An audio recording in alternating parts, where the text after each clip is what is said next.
you look at things in a very interesting way that a lot of people do not, and I say that in a really positive way. You're looking at it from the holistic approach instead of just the approach that we have been traditionally been going at things. We can look at how people, and the reason that I found this so interesting, we're watching the layers of a person develop who they are and how to be able to disrupt it. During these layers that a person's building up, we can start having these addictions that actually totally distract us and put us into a certain category. We could put us into the hopelessness, to suicide, to being aggression. And I feel like it's so important for people to observe in other individuals and how can we actually create that community approach of healing instead of actually saying, what'd you say, putting the onus on the person to be able to ask for the help. Good afternoon. I have the pleasure of speaking to Robert Mahoney, founder and CEO of TVTP Solutions. He leads prevention-focused strategies to address targeted violence, extremism, and community safety. How you doing, Robert? Doing well. Thanks for having me. So what got you into the area of expertise that you work in? So I started, it goes back almost, Jesus, like almost 20 years now. I was sitting at home watching in 2005, watching the Hurricane Katrina and the response from Hurricane Katrina, and kind of became inspired to sort of go in that emergency management path to try and help out, and got a master's degree in emergency and disaster management. Worked with local municipalities, states, a bit at the federal level as well on different plans, mostly for natural disasters. But as we have all seen over the course of 20 years, the increase in targeted violence and mass shootings and things like that. And I began to do some more research to see if my emergency management background, the coordination skills of bringing different municipal entities together, could help with this problem as well, and really began to sort of see a paradox of messaging around the scientific sort of element of people who are studying individuals who are doing these attacks and coming up with and publishing a pathway to violence, and pairing that with the messaging that was coming from sort of the locals around a random act of violence and how it just wasn't matching up, and that individuals, whether it was law enforcement or mental health or the education sector, were admitting that they knew this individual or that there were histories along that went along with this individual for a long time of concerning behavior, and that didn't lend itself to the random act of violence. And so I just began to sort of get more and more into why these attacks sort of happen, what are the motivating factors behind the individuals that commit these attacks, and then what are we doing from a societal standpoint that is missing the mark. And so that's kind of how I got involved in sort of this field and doing what it is that I do. So what are some of the factors that create people to become violent or become a predictability of violence that you observe? So really what the pathway of violence is less to do with the what and more to do with sort of the intangibles that come with that what. And so what I mean by that is everybody, irregardless if they've become radicalized, but like you and I, in our daily lives, we are looking for things to fill essentially three buckets, and that's identity, community, and purpose.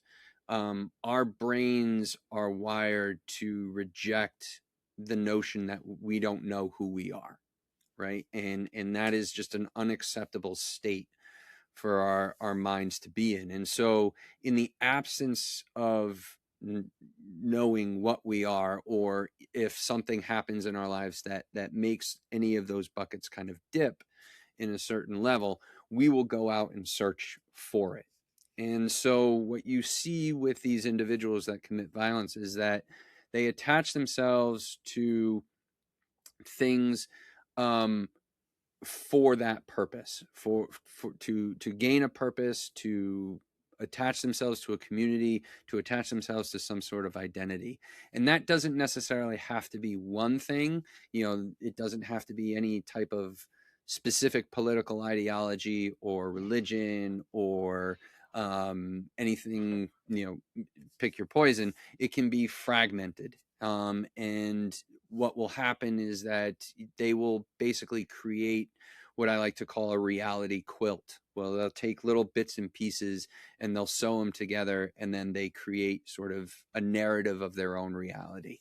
And then they will go and search for things that sort of give credence to that narrative. And what happens is that they become emotionally and psychologically basically addicted to this narrative and to the things that are providing those things. And we have a system that is sort of set up for, in looking at intervention, that is tailored more towards sort of a biological dependence or a biological addiction.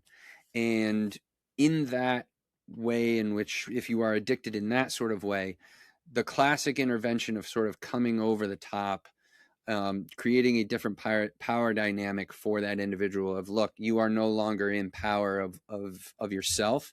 What you're doing is destructive not only to yourself and others. So we're going to sort of take the reins here, and we're going to push you into rehabilitation services or therapy or something like that. When it comes to this type of radicalization, what you get, sometimes you will get individuals that do incorporate some substance abuse or suicidal ideation into it. But it is far more emotional and psychological. And when you do that sort of classic intervention with these individuals, because they have wrapped their identity, community, and purpose around whatever this thing that they have created, it becomes a personal attack. And so what ends up happening is they actually dig in their heels more, and they become even more withdrawn from society because they feel that they are being isolated, that they are being sort of cast aside, and that people don't necessarily understand them or care for them, and that the only place where they can find that sort of comfort and community and everything else is to double down on what they have sort of created for themselves.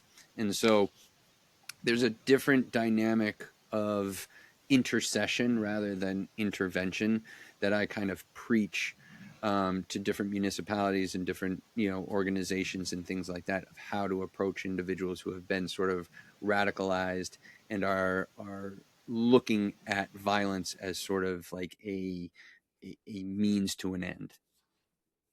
So, with the markers that you're looking for or the patterns that you're looking for,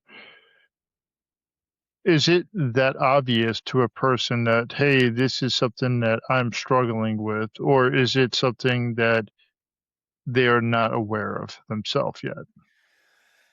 That's an interesting question. It is kind of case specific in that sense. We have seen individuals who have written manifestos or sort of letters to be found later, that apologize for what they are about to do, sort of an acknowledgement that they are under some type of almost like hostage situation where their conscious mind knows that what they are about to do and what they are going to do is probably going to create a lot of harm and pain and things like that. But again, emotionally and psychologically, subconsciously, they are unable to really get off this train. And one of the ways in which we're able to sort of get in the way of that pathway is to provide them with those other options. What we have found is that people are really only as faithful as their options dictate. And Hmm. so the more you can present a different community, a different purpose, a different identity that will be able to fill those buckets for them, the more we are able to see people sort of begin that shift off ramping. And the people that kind of go all the way through to an attack, what you notice, regardless of what the motivation is, when you look at their character arc, one of the biggest factors that you find is an isolation. They all sort of share a mass isolation. They detach themselves from society, their jobs, their family, their friends, and they become very isolated in with their grievance in their ideation. So, what would be the difference between isolation and solitude based off these metrics? Because if we're looking at for these big areas of isolation, we can look at a person like Friedrich Nietzsche, where he spent a lot of times over in the Alps and he was doing a lot of solitude. How do your metrics actually be able to judge the difference between two things that look very similar but extremely opposite? So it is so the metrics on that is difficult to discern, I think, for sort of like your everyday layperson. And in fact, when I go to speak to some of the audiences, and especially in the education realm, I often pose that exact same question. Like, how can you tell the difference between somebody who's a kid in the corner who's just quiet and a kid in the corner who's quiet because they are isolated? I think for your average person, what you have to do is be more proactive. I think there was a in the example that you meant was sort of, are they just going for solitude, and or are they sort of in the grips of this isolation? I think it's difficult to discern, and that's one of the reasons why we have to sort of be proactive in our approach to those, because we really can't tell the difference. There's not a clear difference between what we can see and what's actually happening. So when I was working for the VA, and I worked there for about 3 years as a peer specialist, and one of the topics that came up over here in Montana, or in my city that I live in, Billings, was how do we reach the people in the basement? The ones that have actually chose isolation because they are worried about their own belief systems as far as, will people judge me? Will people like me? Is there any way that you're able to figure out a way to disrupt that way of thinking without actually taking away a person's own, I don't want to say identity, but their own autonomy over their own body? Yeah, I think that goes sort of back to sort of the difference between sort of doing a an obligation type intervention and an options type negotiation, right? Many of those individuals, and maybe you can correct me, that sort of have um, those feelings or those thoughts of, are they going to judge me because of X, or am I going to be rejected because of Y? Um, Many times are sort of figments of our own mind and imagination. They're not necessarily truths when we look at from a societal standpoint. So one of the ways in which this is sort of goes to my whole proactive prevention sort of methodology is that a lot of the times when you look at the character arcs of people who go down this pathway of violence, not only do they have a strong isolation um, component to their character arc, but their character also has a number of sort of death by a thousand paper cuts incidences that on the surface don't look to be all that big, or are not necessarily something that we would attribute as a sort of springboard into violent behavior, right? So, sort of the death of a family member, or a divorce, or being kicked off the soccer team, or et cetera, et cetera, et cetera. However, in combination, these sort of things create the foundation Hmm. where that sort of um, lack of belief in self, or unknowing about where they are placed in the world, or feeling as though they others do not want them around, right? Those sort of take over the person in question. And so, from a standpoint of what does society do, or what does like the VA do, and what they do, what we really try to encourage is to broaden the scope of partners that are available, rather than relying on sort of the very specific systematic programs or entities in charge that we place in charge of dealing with certain issues. And I'll give you an example. So, one of the states that I work with, they have analytics that could tell you if you're a first time recipient of food stamps. They could tell you from the month, week, and day that you would come back in for housing assistance, right? They have they have created their system so specific that the food stamp people, even though they know this correlation, do not really interact with the housing people, right? And what that does is that creates a system of care where if you have a specific problem, there is probably an agency or a program that will deal with it. Unfortunately, you might have to qualify, or you might have to reach a certain threshold in order to get those benefits. Um, we have seen that there are networks within these systems, but these networks are often reliant on maybe one person or a couple of people within the different systems. And then when one of them leaves or retires or something like that, the whole sort of network falls apart. And so we have really the system becomes more and more rigid.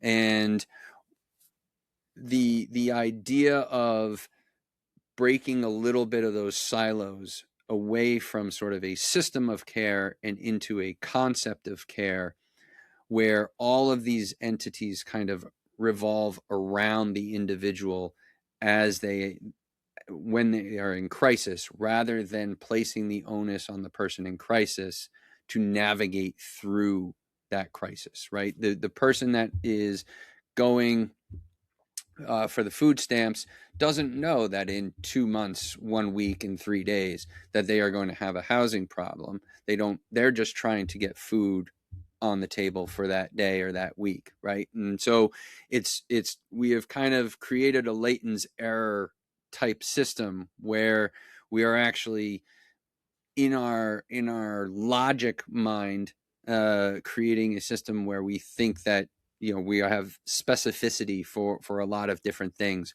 when in actuality we are creating more hurdles for assistance, if that makes sense.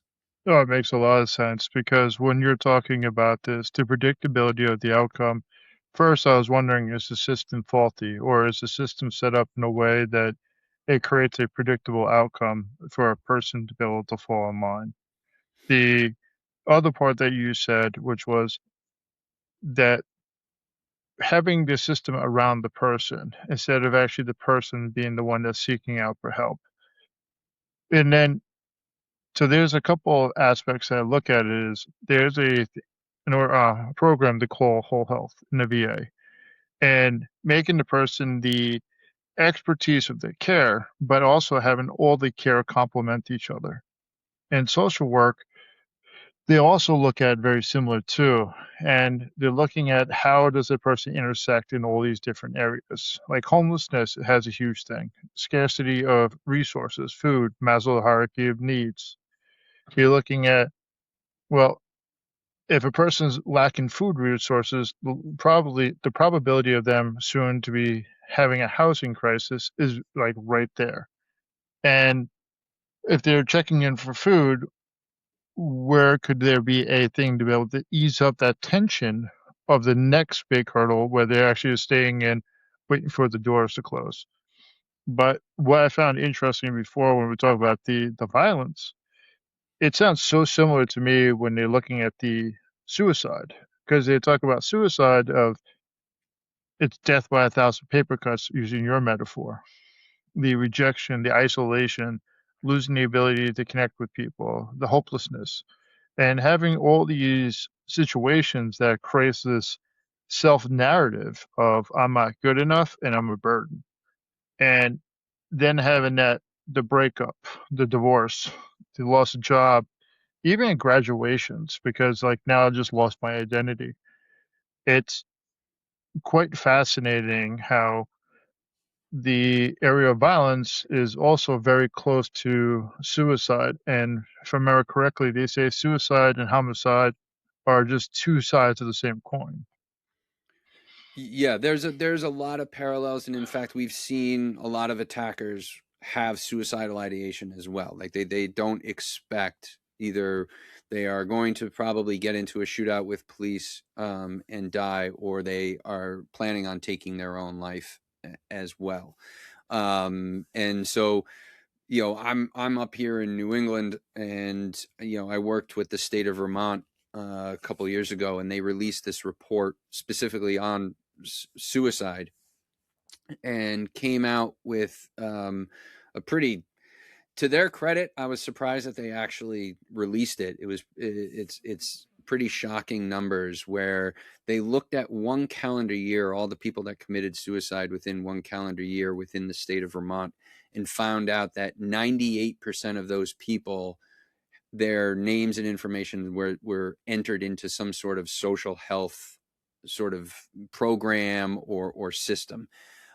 They also found that 78% of the people that committed suicide within 1 year were connected to three or more social service sort of things. And this kind of goes back to my thing of like, the framing which we have of the random act of violence, right? Uh-huh. And why it doesn't match up. It's not random when you've got 78% of people sort of like in your known. It's not random when you have individuals who, were known to have problems in school, or were known to have problems around town, had interactions with police or mental health and things like that. And these are the types of things that come out sort of post attack. And I think one of the pitfalls that we have is that by framing it as a random act of violence, you shift your attention less to prevention and more to protection and response, right? If you believe that you don't know when or where these attacks are coming, you are more likely to say, oh, well, then, yeah, let's put more bulletproof glass in places. Let's put more fences. Let's put more security. Let's put these sort of barriers in front of us because we don't know where it's coming from. And that's just not the case. And so we have sort of overinflated the value of the protection measures and the preparedness measures. And while there is value to it, it's at the expense of prevention. We know who these people are. We know who these families are that need sort of assistance. Uh-huh. um, but we have created a system of sort of thresholds. We'll get to it when you cross the threshold, right? Uh-huh. And if you were to call the police because your neighbor or your nephew was demonstrating some concerning, violent behavior or something like that, all right, well, are they a threat to themselves or others? No, well, not yet. Well, they haven't really done anything illegal. What do you, from a law enforcement standpoint, what do you really want me to do? From a mental health standpoint, they would ask the same question, and they would say, well, get to the back of the line because I have a stack of individuals that actually are, and I've only got so many clinicians. And then with the education, they kind of like to keep things in house, like, oh, we have procedures or we have policies around that, and if they do anything, we'll we have great. I hear this all the time. We have great relationship with the police department, and it's like, yeah, but the police department has protect and serve on the side of their car. They don't have prevent and serve, right? And so it's just a different mentality of what they are designed to do and what they are looking for. And as we mentioned earlier, a lot of the character arc things that you see with these individuals when you really delve into their histories is that a lot of the events that created a lot of the concerning behavior or were the springboards to this concerning behavior weren't things that were violent related, Hmm. right? And therefore, we kind of sort of sit back in a defensive posture and sort of let those things kind of begin to build up and fester, and hope that our protection and response measures are going to be able to, when they cross that threshold, are going to be able to withstand whatever is coming towards us. And so reframing sort of and educating about why people become radicalized and how violence and how that pathway kind of goes, um, allows people to sort of break apart that framing and create a new proactive prevention based framing that we can all sort of get on board with, and really levels out that holistic security of sort of having your prevention, protection, and response in sort of an equal weighted sort of framework. While I'm listening to you, I'm running numbers in my head real quickly. Like, I don't know if you know the numbers of how much it costs somebody to really bed in an acute psychiatric center, or how much it costs to really bed somebody in a federal prison system for life. And the prevention aspect of it, to me, it seems like it's a penny poor dollar rich approach. What you're doing is that you're creating a system not to be reactive, but actually try to have more people involved. And I've had this conversation so many different times, but with different words and different topics, because when I think about mental health, I think about it's not just therapy, it's the community, it's the purpose, it's their identity. When a person is coming to you with a mental health issue, how many people have been taught at a young age of how to use mental health? I know I was not taught when I was younger, but it was something that they expect you to understand. And when you're doing these type of systems for people, helping them realize, hey, this is the cost analysis of what you're going to save. Adding bulletproof glass, adding more bars on windows, it creates this place of a prison. It creates this place of you are not safe or I am not safe. And psychologically, it creates more of a depressive nature. And it might not directly make it happen, but it has an influence on making stuff start to happen. And when you're going out there and you're pitching this to people of, hey, this is going to save you thousands or millions of dollars in the back end. How is their reception to them instead of being reactive, but to be proactive to the situation? It's interesting because prevention in itself, most of this is more qualitative. And so a lot of the metrics that we use are theoretical. There's a theoretical value to putting $1 million worth of protection or $1 million worth of response capabilities of Hmm. equipment and things like that, where it's much more nebulous on the prevention end, right? There aren't. It's hard to put a number value on this Hmm. because you, it's I will say this, and my pitch to them is basically, your ROI on, let's just say, $100,000 worth of equipment to secure a school. what is your metric of success for that $100,000? Like, how do you know that your ROI of that 100,000 invested is giving you more? Because the metric can't be just because something didn't happen today, it's working, Uh-huh. right? And so the this is more of a value sort of paradox that we have in our own brains. And what I kind of go back to in my talks is like the reason why The Price is Right is such a famous TV show and has been on the air for so long is because human beings are just really bad at understanding value.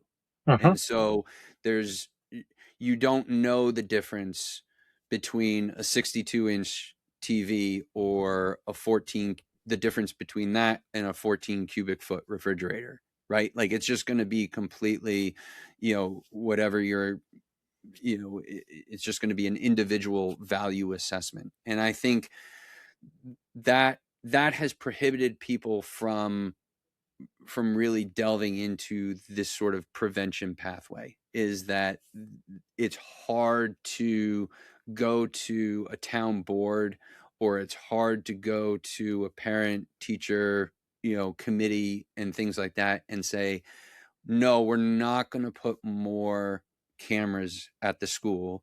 We're going to focus on doing this really low cost prevention methodology more.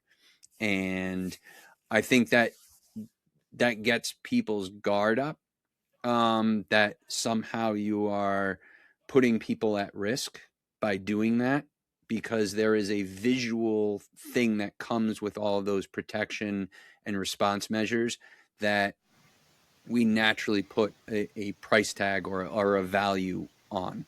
I will say that you are absolutely right with your sort of like creating a prison type atmosphere. There is a line that has to be crossed, because I think one of the things that I teach a lot, and it may be coming through a little bit, is getting people to understand what their motivating factors are for their behavior, right? And your behavior, the needle on that does not move based on logic or facts or anything like that, or rationality. Your behavior the needle gets moved based on feelings, which are often irrational and illogical. And so when you put all of these things together and you really reinforce an environment, the narrative sometimes changes. The narrative doesn't isn't oh, look at all these protective measures, this is such a safe place.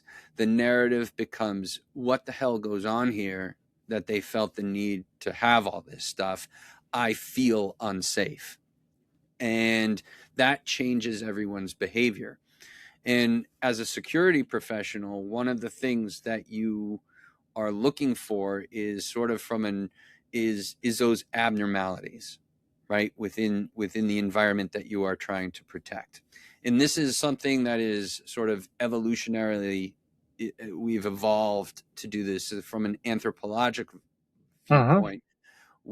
Our eyes and our ears and our nose, all of our five senses, along with sort of like the sixth sense, are all designed to look for abnormalities. We don't have enough bandwidth to take in all the information, so we take in information that is a little bit off kilter.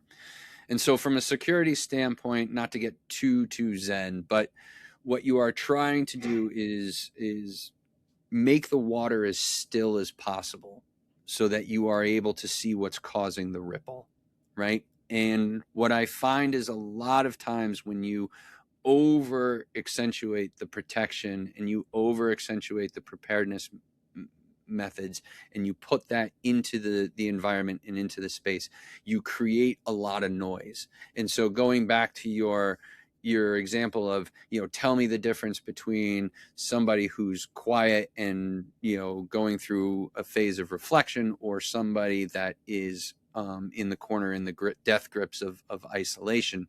When you have all of that noise within the environment, you tend to focus down on what's in your immediate purview. And so, like, who's yelling at you in your face, or who is causing the most noise within your space.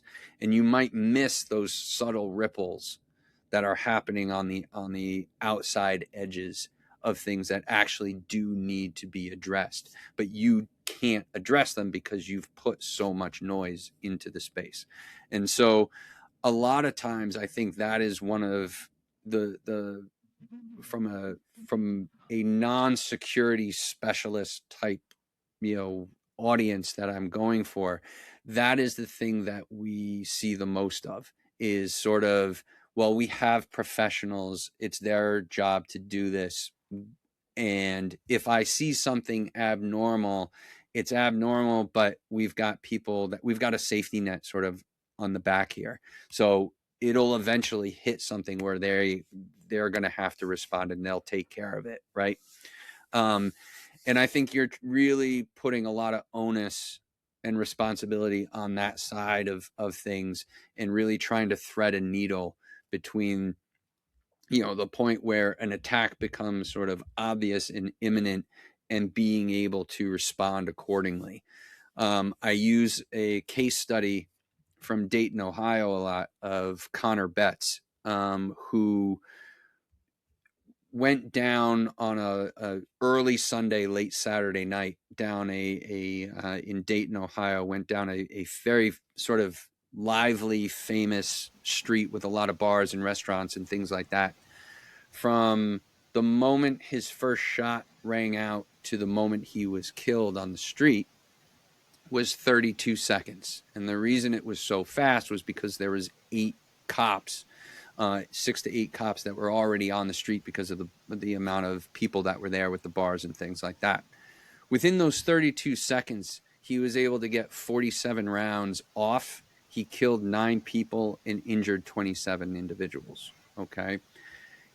I use that as an example because it's going to be really hard for any response agency to get better than 32 seconds. And that response that was in Dayton already had people sort of in theater, right? And when you look at Connor Betts' story, you see a guy in his early 20s that had over a decade of, listed behavioral problems and issues and touch points with mental health and touch points with law enforcement and being suspended from school and things like that, right? And so I use that as an example to illustrate, you had, over a decade of runway, and then you sort of act surprised that you're not able to, like, get there in time, right? And you're pinning all these response agencies in a really difficult spot, because you're never going to be able to get there exactly on time, right? And when it does, it has dire consequences. And to see that amount of injury and death in just 32 seconds with responders actually there within 100 feet of him, is pretty shocking. So while I'm listening to this, I'm thinking about, how do you help decrease the steam or the inertia before something actually becomes a real bad situation? I was just having a conversation with somebody before about breathing, and he does the breathing exercises. He teaches people at a young age. He talks about mental health. We can talk about the marshmallow test. We're about to delayed instant gratification, teaching children. What is your perspective of teaching young children about ways to self-regulate so they don't get to all this high levels of mental health issues, likelihood of becoming violent? Sorry, you about to say? No, I think it's, the the emotional and social learning, I think is imperative. But I also think that there are other things that we can do, or other things that we can look at, in order to sort of modify behaviors, or again, being able to see the abnormalities. And I focus a little bit on looking at the private sector or the commercial sector, and looking at how they design their spaces to sort of motivate us to buy something, Hmm. right? And one of the best examples that I've seen is Starbucks, actually. So Starbucks, its mission, not only was it to sell coffee, but it was to replicate. In the beginning, they've moved more to sort of like a takeout Hmm. of mode. But in the early stages and at their peak, their idea was to replicate European cafe culture. Mm. Okay. And in order for that culture to kind of take hold, they needed to make little adjustments on certain things. So um, one of the things that they found was that our is our society and our culture is very get up and go. And so in order to get people to sit down at one of their stores and just kind of hang out and have a conversation, there needed to be certain things that they needed to do. So things like lighting, the level of lumens that was going to be there, a lot of detail went, and a lot of thought went into that.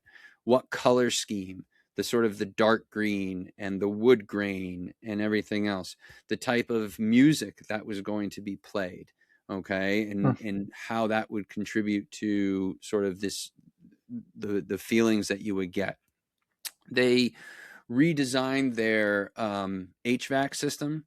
And I think many of the stores still have this, where if you go into a Starbucks and you sit down at one of their tables and you look up, you will see the vents actually pointed down towards you. And so what that does is that created sort of, you get to smell the croissants being warmed and the pastries and everything else, and that like invokes you, oh, maybe I'll just have another Hmm. uh a croissant or something like that. But one of the other things that they did was sound. That they thought about sound. In the cafe cultures in Europe, the coffee makers were rather relatively slow, and that was fine for them because you would hang out and they would talk and everything else. And for us, we needed something a little bit quicker. But those coffee makers in Europe were low decibel so that people could talk. And the ones that were fast that we would prefer over here were too loud to have a conversation. And so they actually ended up spending money and commissioning a completely new coffee maker on a certain decibel level that was quiet enough that you could have a conversation, but was loud enough that you knew that your coffee was being made. And that created sort of this, that allowed us, that all those different elements allowed them to, at their peak, open a Starbucks every 6 hours. Okay. And you don't get to that level of saturation in the market without creating an environment and an atmosphere that has a narrative attached to it. And while I agree that like breathing techniques and emotional learning and being, aware of self and being able to communicate different emotions is certainly something that I 100% promote and think that it should be, standardized sort of curriculum. I think we also have to look at the environments in which we are designing, and where we are placing students, or even your office space and things like that. These types of things create, behavioral changes that are measurable. But it also goes back to my point of sort of making that water more calm, right? And being able to discern what is abnormal. Okay, Hmm. we have all of this stuff that we've put in to try and mediate a lot of the behaviors. If somebody is ranting and raving at a Starbucks, there's a definite problem, right? And what's interesting too, knock on wood here, there has never been a mass attack at a Starbucks. There have been shootings. There were one-off shootings and things like that, but there has never been a mass attack at a Starbucks. And Starbucks, if you go to a Starbucks, it's typically floor-to-ceiling glass. They're not. There's usually no security guard. There's probably very limited um, cameras and things like that. As far as I know, there's no bulletproof glass either. And I just think that that's really an interesting way of tackling the holistic way of the problem of that. I'm not saying that we need to redesign every single school in America, but if you were to come to a school and say, hey, if you colored this hallway cornflower blue instead of white, you would be able to, people would feel much more safer or calmer as they walk through this hallway. If you put some sound dampening nets on the roof or the ceiling of the cafeteria, people wouldn't be shouting so much, and you would be able to see if there's somebody that's getting their behavior a little bit more agitated in there. So I think there's a lot of different avenues and a lot of different things that we can sort of look to, rather than sort of creating, well, we just need to create a course, or we just need to um, you know do some of the more logical things. I think a lot of the more emotional things that we can put into the space can actually have a lot more compounding effects than just sort of your standard logical, we're just going to give them a course in this, or we're going to have more SROs roaming the halls, or things like that. Yeah, when you were talking, I was thinking about creating magic. I was thinking about the power of habit, where you actually predictability. Creating magic is about Disney World, and it was interesting about the way that you were discussing it. I can actually the picture that you painted with the sound dampening nets, and then it's able to decrease the frustration, increase the volume, and it's able to calm the pond, using your analogy. Looking at the colors of how they've done studies on the gentleness of the colors can create people to be a lot more calm. The friction and the constant yelling and a lot of noise creates people to be more angry. And the other aspect to it, and I actually will say I'll tie it to, is the food, the scarcity, how that actually creates this need, this want. And it's not men are usually the ones that were acting out. And but at the same time, it's really the societal situation in a lot of areas that have created this concept of we either going to create peace or we're going to create disruption, and it's to me I find this whole thing fascinating. This isn't normally a podcast I would do for my channel, but I just enjoy learning. I enjoy predictability. I like the patterns, and yeah, I was just taking it all in while you were Yeah. talking, so I And I think, apologize. no, that's great. And I think one of the things that I get a lot is, people will, certainly I have the technical ability to be able to sort of institute some of the more technical stuff like behavioral threat assessment and the like. And I'll touch on that in a little bit.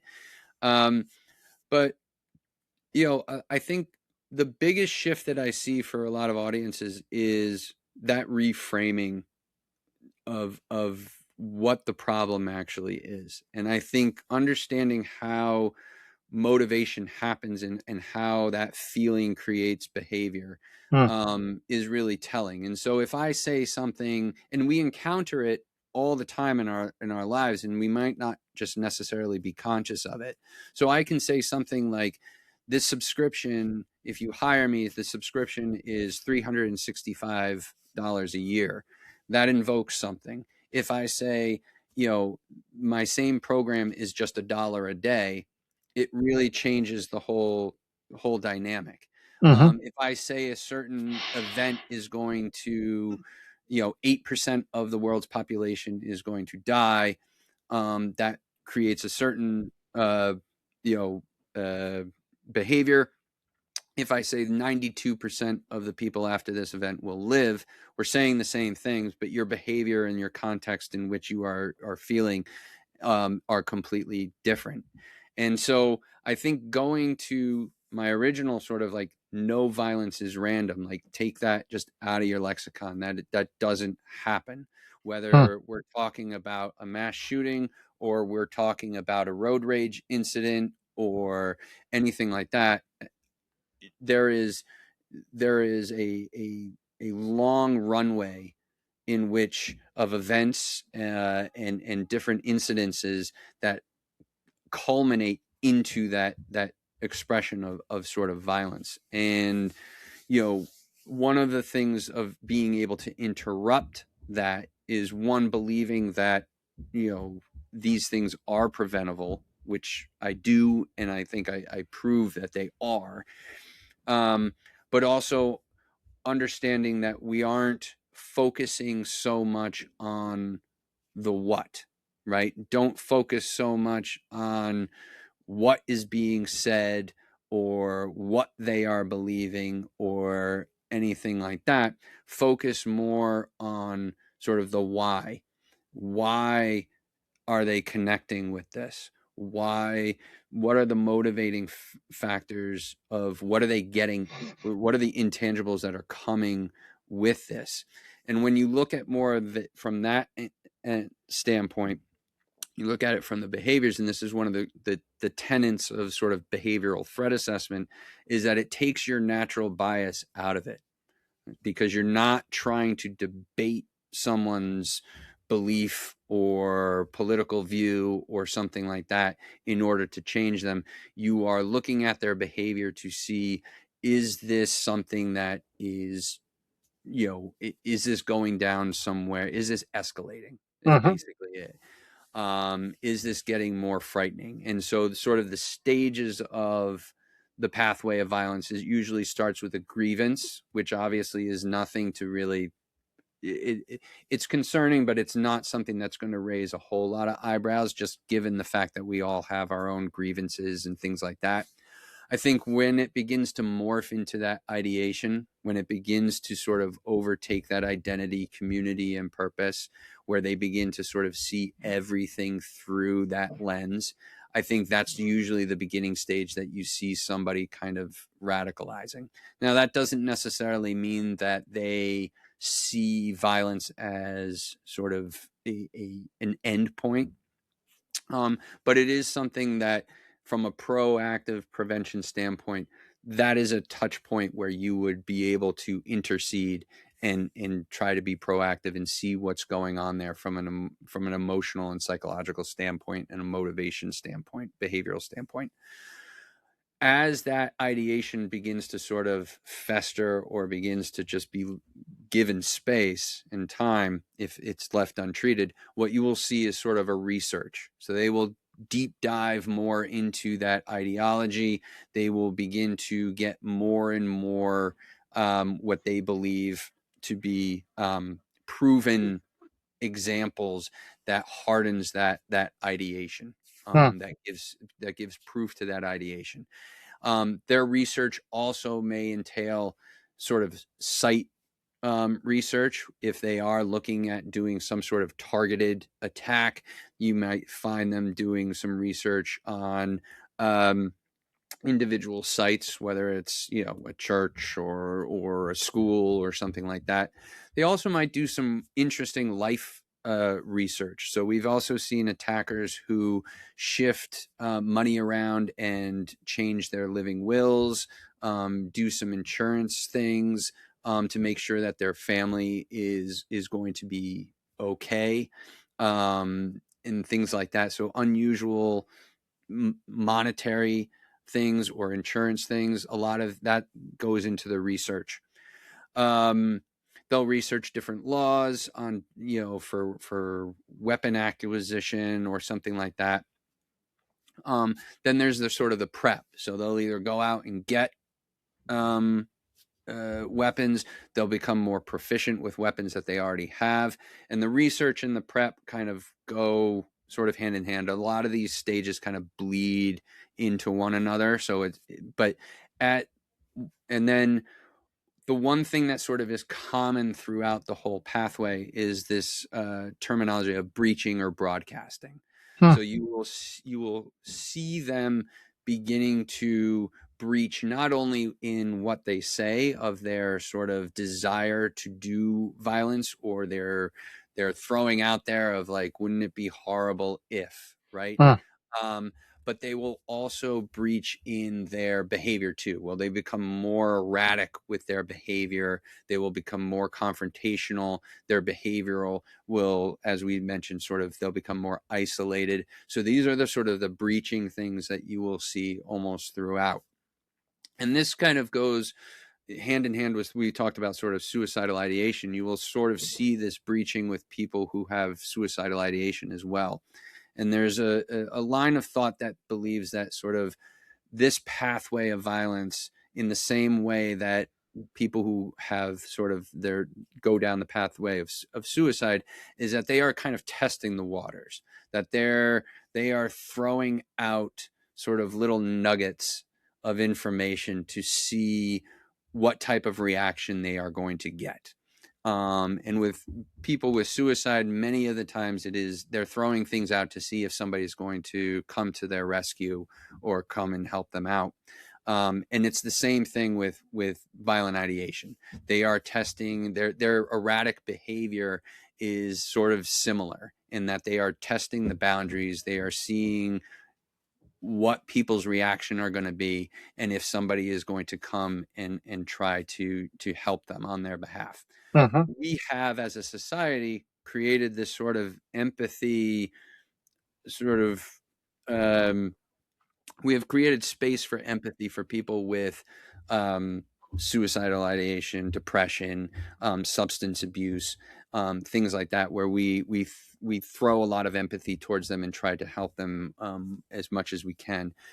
For people who are sort of ranting and raving and talking about violence or promoting violence and things like that, we tend to say, okay, like, we'll go over to the side. I don't need this. This is not something that I want in my life. And so their behavior for people who are heading down there become even more erratic, because Hmm. they are trying to get more people's attention, that like, hey, I need help. And we just don't see it as them crying for help. We see them as just being sort of nuts, right? Or a danger. And I think that's why when we look at these people post attack and we see this erratic behavior, and we see the interactions that we more people who know of concerning behavior of that individual, or were isolating themselves from that individual because of their behavior, you can sort of see, oh, that was a touch point where we could have intervened but didn't. That was a point where he was right there in front of us, and had we only put the puzzle pieces together, we could have given them some help, or we could have had a different framing on the situation than what we did.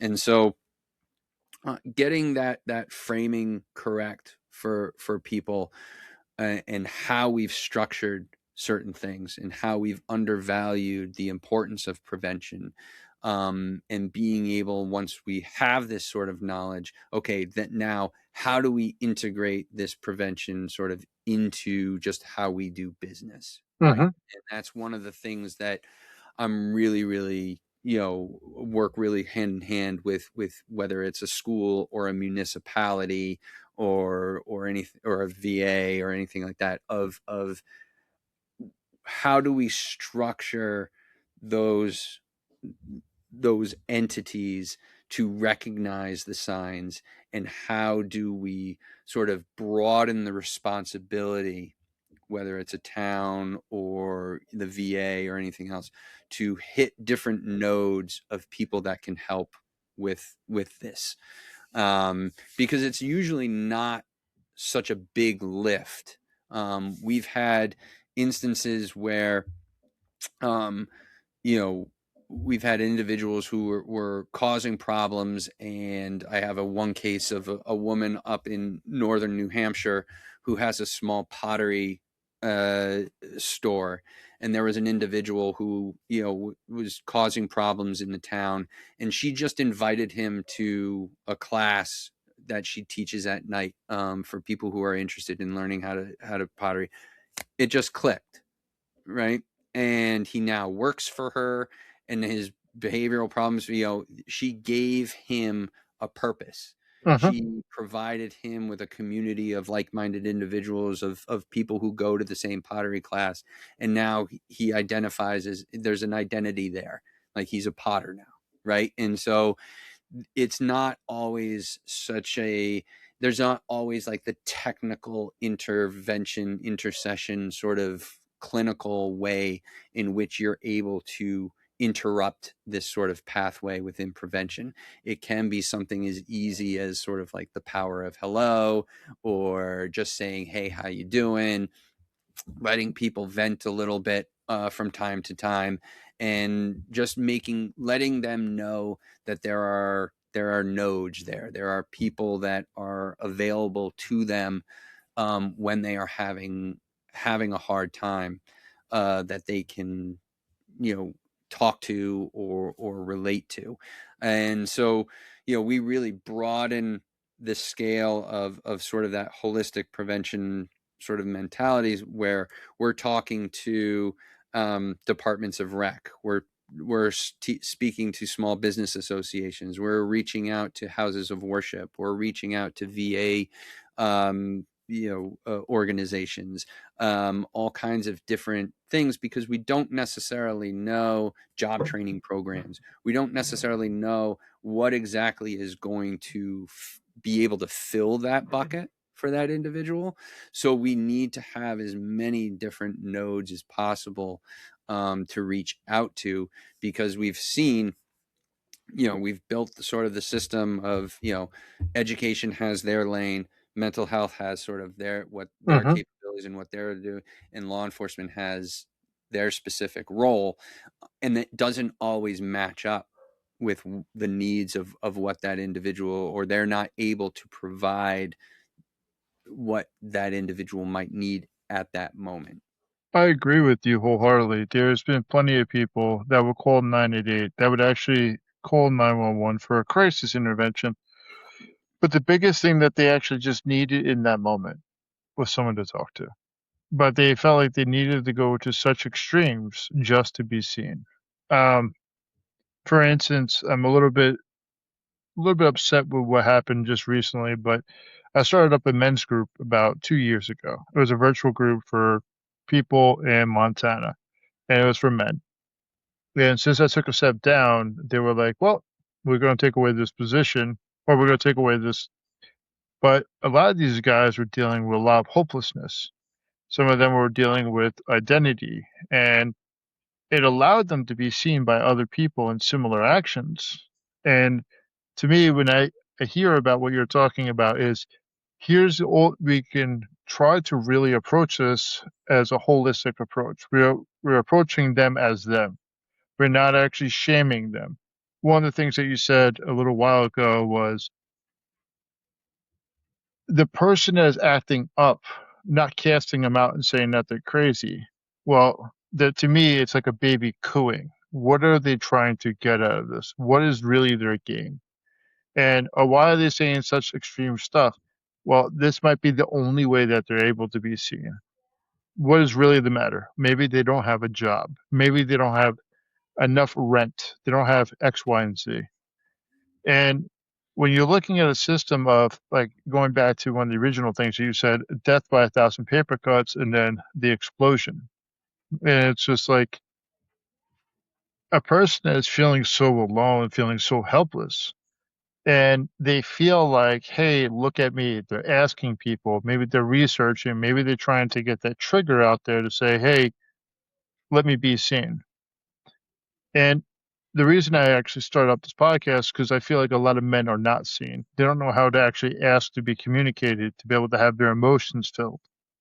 And based off of the way that men have been raised is to be the provider, to be the protector. When all that stuff is stripped away and they don't really have an identity, you could definitely see these people become radicalized. Yeah. And if the community has rejected a person, that person is going to be radicalized. And it's going to be, if a person doesn't have an identity, they're going to either create something like, that's why they say in all these superhero movies, this is where the villain was born. Mm. And so I have to say, you beautifully said this. And I tell you the truth, man. You could paint a picture with your words, like how you actually, you could tell the passion that you have behind this. It's not only just helping people, but you really do enjoy the science of this stuff. Yeah, I do. I find it's kind of, it's like unlocking, it's like finding the key to unlock like one of life's great mysteries, right? Like I think we like to think that we we are all logical beings, or that we are operating from a logical standpoint, and really knowing that we are, that's completely opposite, and that everything, all the motivation and all the behaviors that we do are based on feelings, right? And if we were logical, there would only be, one type of car, or we would all have the same toaster, we'd all have the same TV, because we would only pick the best thing. The idea that certain colors, or just a certain shape of something, or the sound of a certain engine, like creates an emotional attachment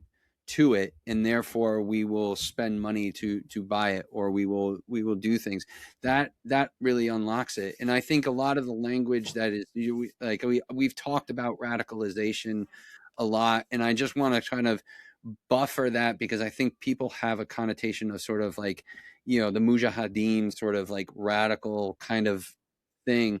um you know, I consider myself to be somewhat radicalized with this mission. Okay, this is I have an identity. I identify as sort of like a violence prevention expert. My community, I work with other sort of prevention experts and threat assessment people, and my purpose is to do this, is to sort of spread the word and to teach this kind of thing. I think you see, especially around COVID, you saw a lot of people from the public health um, community get very, very offended when we began to sort of, society began to really question what was going on with COVID, and their messaging and everything else, because they identified as public health experts. Their community was other public health experts. Their purpose was trying to keep people safe, and when we weren't responding, they took it as sort of a personal attack. Hmm. And I think there's degrees to sort of radicalization, and I don't think it necessarily all is on the negative side. um, Alcoholics Anonymous does this in a very proactive way, where they actually provide people with an identity. I can say, hi, I'm Rob, I'm an alcoholic. Okay, and there's Hmm. my identity. My purpose is to stay clean, and my community is everybody else that's in this meeting that's going to help me do it. And I'm also going to help them. My purpose is going to be twofold: keep myself clean, but also to help them when. So I think when you see it from that way of how easily, or how, yeah, how easily we look for those types of different things, that then creates the certain behaviors, and then that those behaviors actually create our opinions and thoughts on certain things, rather than our opinions and thoughts creating feelings and behaviors. um it does kind of tap into something that is like, it's the light bulb kind of like goes on, and you're like, oh, everybody needs to hear this. Like everybody needs to be exposed to this because it'll explain so much to of how the world works and how we interact with one Uh-huh. another. And yeah, I think it's important. It's important work. And I don't think that we do it consciously.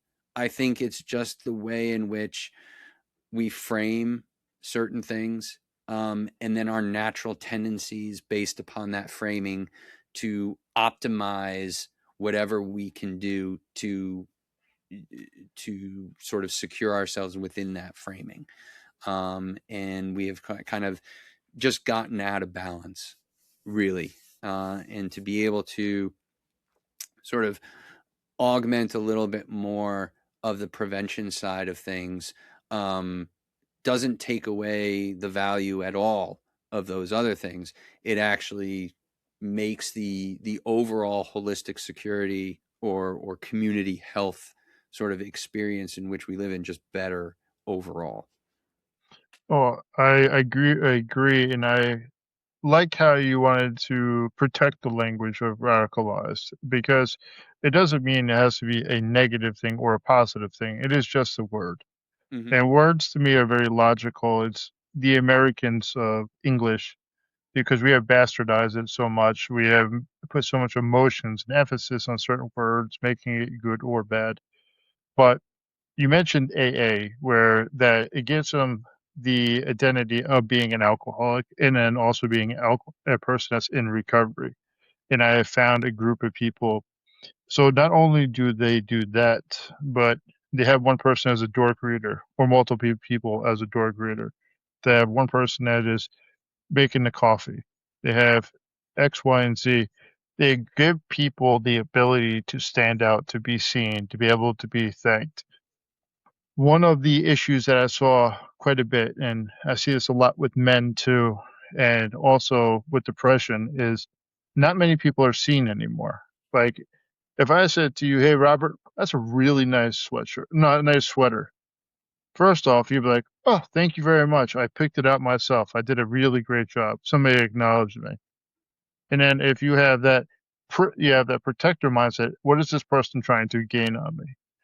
And instead of actually just being it, but now if you actually trust me and say, "Hey, Robert, I really like your shirt," it actually just enhances so much more of that moment because it's like, wow, I'm actually being seen. Yeah, and we can go into sort of even more biological specifics on that, sort of with the dopamine and things like that. And they've done a lot of studies where sort of that human to human interaction releases a dopamine hit to us, and that dopamine fades over time, as does everything, Uh-huh. but it fades in a much slower rate than than you would if you got the dopamine hit from sort of like social media or Uh-huh. your phone. And so one of the reasons why we've become kind of always addicted to our phone is because every time we turn it on or we go onto social media, it hits our dopamine. But as soon as we shut it off, the dopamine goes right off. Uh-huh. Right. And so we're like, our mind is like, yo, what just happened here? Right. And what I think is so interesting about sort of that dopamine thing is you and I, for this conversation, are getting a dopamine. Um, but if you witness like a good deed being done, or if you witness people having a fun conversation or something like that, or you're listening to somebody having or watching somebody having a good conversation, you also get a dopamine hit. And that also fades at a slower rate than if had something on social media.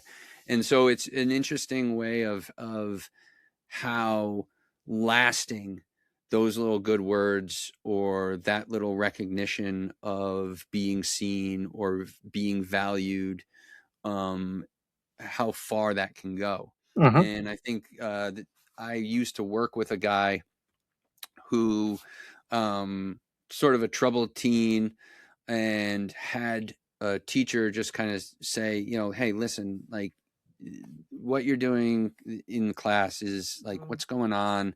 There's obviously something wrong. You don't have to talk to me now if you don't want to, because you look like you're pretty angry. But just know that if you need to get anything off your chest, like I'm here, and you can just come into the class anytime, and talk.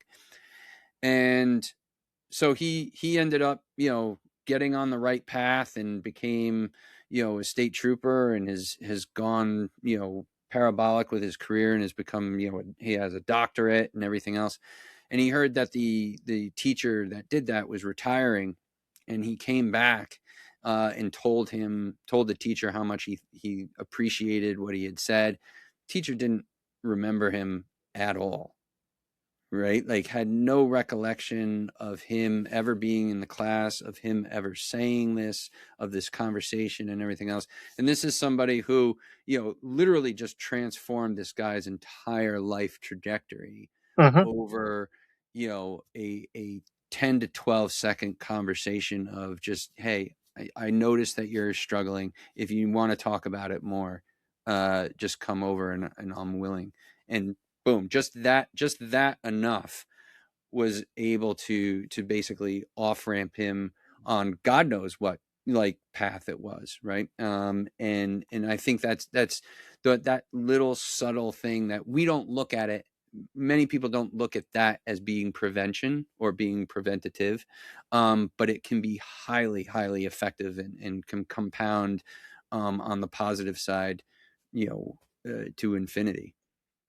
I totally, totally agree. And I wanted to say, Robert, you have no idea how much I really have enjoyed this conversation. I you look at things in a very interesting way that a lot of people do not. And I say that in a really positive way. It's you're looking at it from the holistic approach instead of just the the approach that we have been traditionally been going at things. And we can look at how people, and the reason that I found it so interesting, we're watching the layers of a person develop who they are and how to be able to disrupt it. And during these layers that a person's building up, we can start having these addictions that actually totally distract us and put us into a certain category. We could put us into the hopelessness, to suicide, to being aggression. And I feel like it's so important for people to observe in other individuals, and how can we actually create that community approach of healing instead of actually saying, what you say, putting the onus on the person to be able to ask for the help. Well, if you see Joe walking down the street and you know who Joe is, and you know Joe is actually not being right, having that conversation before he has to do something more extreme to be able to be recognized. Yeah. So I really did enjoy this conversation so I did much. as well, and I'm thankful and extremely appreciative of you, letting me, take some of your audience's time, and putting me on sort of your platform here. And obviously, if anybody wants to get in touch with me, or wants to, you know, have me speak, or wants me to do some more technical stuff of plan development and things like that, they can go to the website, TVTP. So it's an acronym for Targeted Violence and Terrorism Prevention, tvtpsolutions.com. There's a contact page there on the website. And then, we can take it from there. But I highly encourage anybody who's sort of been inspired by this, or just is more curious and wants to talk about this more, to contact me. And Will, if you want, I can come back in a couple months' time. We can revisit this. If there's, certain things that are happening on in the world, I'm happy to come on back. I appreciate this. You already stole my thunder on so many of these different areas that I was going to ask you. Well, do you got a Facebook or Instagram where they could be able to follow some of your development We or other? Go ahead. we have a LinkedIn page, and then we have a YouTube page which they can get to through the website. But yeah, if you type in TVTP Solutions or just my name into LinkedIn, it's there. And that's how you can reach us. Hey, man, you're a very, very bright guy. You are definitely I probably could see you reading a lot of Malcolm Gladwell, a lot of Adam Grant. I could see you that business orient it's just it's pretty cool how you have that investigator mindset and be able to just dumb down it into very layman's terms, so I appreciate it.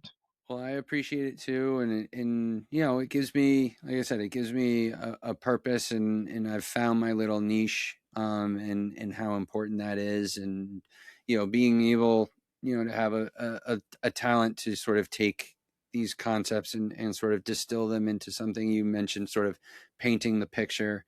You know, I take that to heart, and that's definitely something that I've been trying to achieve. So I thank you for those kind words. Well, I appreciate it. Hey,